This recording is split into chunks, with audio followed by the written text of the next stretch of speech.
Panorama group, जो सोचता है वो करता है। आपके अपने सपनों का आशियाना।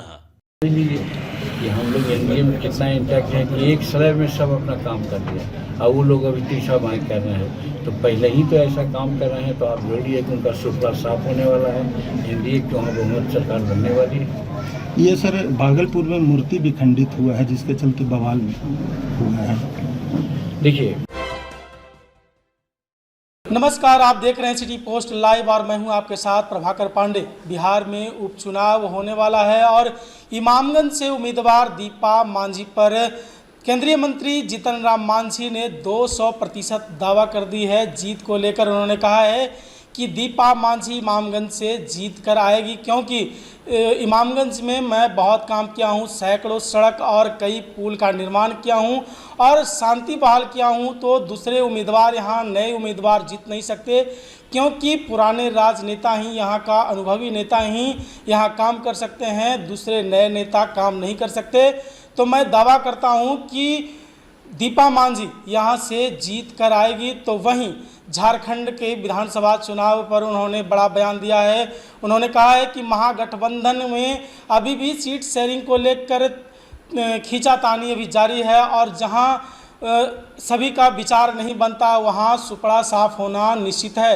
एनडीए एक ही बैठक में सारे प्रत्याशियों का वहां घोषणा कर दिया है। सीट शेयरिंग को लेकर वहां बैठक हुई थी और क्लियर किया है एनडीए, लेकिन अभी भी इंडिया गठबंधन में इस तरह के खींचातानी है। तो ये लोग कैसे जीत पाएंगे? ये सारे के सारे लोगों का सुपड़ा साफ होना निश्चित है। जीतन राम मांझी का बयान, उन्होंने कहा है कि जिस तरह से राजद के लोग ये कह रहे हैं कि जीतन राम मांझी परिवारवाद पर अपने ही पतोहू को खड़ी किए हैं उम्मीदवार, तो मैं कहना चाहता हूं कि कई ऐसे राजनेता हैं जो परिवारवाद में बेटा, पतोहू, बेटी सबको खड़ा कर रखा है। तो क्या जीतन राम मांझी अलग है, लोकतंत्र में भरोसा नहीं करता है क्या?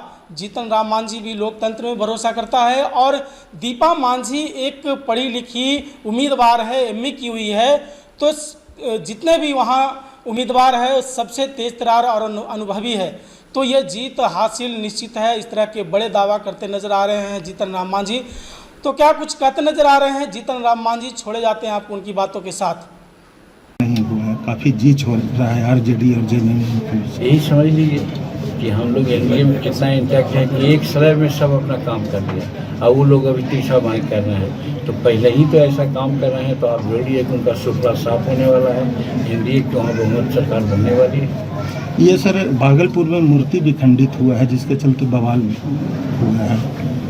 देखिए, मूर्ति भी खंडित होने की बात जब आती है, कुछ समाज के लोग डिसजेंटल टाइप के लोग होते हैं, जानबूझ के समाज में अव्यवस्था फैलाना चाहते हैं, वही लोग ऐसा करते हैं। उस पर सरकार सशक्त है, सरकार काफ़ी निगरानी रखती है और हम समझते हैं कि वहाँ की घटना की जांच करवा करके जो इसके लिए जवाबदेह है उसके खिलाफ समुचित कार्रवाई करेगी सरकार, ऐसा हमको विश्वास। गिरिराज सिंह यात्रा निकाल रहे हैं और सीमांचल में कह रहे हैं कि यहाँ एनआरसी लागू होना चाहिए। देखिए, यात्रा सभी लोग निकालते हैं, सभी लोग अपनी अपनी बात करते हैं, तो यात्रा निकालने पर हमारी कोई आपत्ति नहीं है। सब कोई अपने अपने ढंग से लोग अपने लोगों को एकत्र करना चाहते हैं। तो गिरिराज अगर कर रहे हैं तो हम उसकी भर्त्सना नहीं कर सकते हैं, हम कर सकते हैं कि सबका अधिकार है। रही बात एनआरसी कहने की बात है, तो एक बात सोचना पड़ेगा, चाहे असम हो चाहे हमारा किशनगंज इलाका हो, इस समय जो घुसपैठियाँ हैं वो तो है। कहा गया, सुप्रीम कोर्ट ने भी कहा कि 1971 के पहले अगर जो लोग हैं उनको हम लोग वहाँ के नागरिक मानते हैं, 1971 के बाद जो लोग आए हैं वो घुसपैठी हैं। तो देखिए, अननेसेसरी बाहर के लोग आकर के मणिपुर में घटना घटा रहे हैं, आसाम को डिस्टर्ब करने का कोशिश किया, हमारे सीमांचल को भी कोशिश करने का प्रयास किया। तो ये कौम की बात नहीं है, ये अपराधी तत्व की बात है। तो हम समझते हैं जो बाहर से घुसपैठी आते हैं, आज बिहार में करोड़ों लोग बांग्लादेशी लोग क्यों हैं यहाँ भाई? बांग्लादेश में अपना देश में जाए। 1971 के पहले जो है उनको तो मैंने मान लिया, हम लोग तुम्हारी सरकार मान ली, लेकिन 1971 के बाद है उनको तो जाना चाहिए। वैसी परिस्थिति में एनआरसी की बात करते हैं विराट सिंह जी, तो हम समझते हैं कोई गलत नहीं कर। सर, इमामगंज में जीत के प्रति कितना आश्वस्त हैं? 100%, क्योंकि काम वहाँ मेरा किया हुआ है। 10 साल में जहाँ पहले रोज़ मर्डर होता था, रोज़ एक दूसरे को केस से फंसाते थे, रात में नींद नहीं आती थी लोगों को, तो 9 वर्षों में वहाँ पर शांति काम किया। शांति काम करके वहाँ 24-25 को ऐसे पुल, जहाँ पुल लोग दर्शन नहीं करते थे वो बनाया, सैकड़ों सड़कें बनाई है, और समाज में मिल करके सब लोगों से संबंध स्थापित करके मिलजुल करके सब लोगों को एक करने का प्रयास किया है। तो आखिर क्या क्षेत्र को चाहिए? और जो दूसरा लोग अगर जो सामने कैंडिडेट हैं वो लोग, वहाँ की जनता इतना कमज़ोर सोचने वाली नहीं है कि जो 10 वर्ष या नया कैंडिडेट है या जिसका पुश्तैनी राजनीति है वो सक्षम रूप में सेवा कर सकेगा या कर सके कि जो अभी नौसिखुआ है वो करेंगे।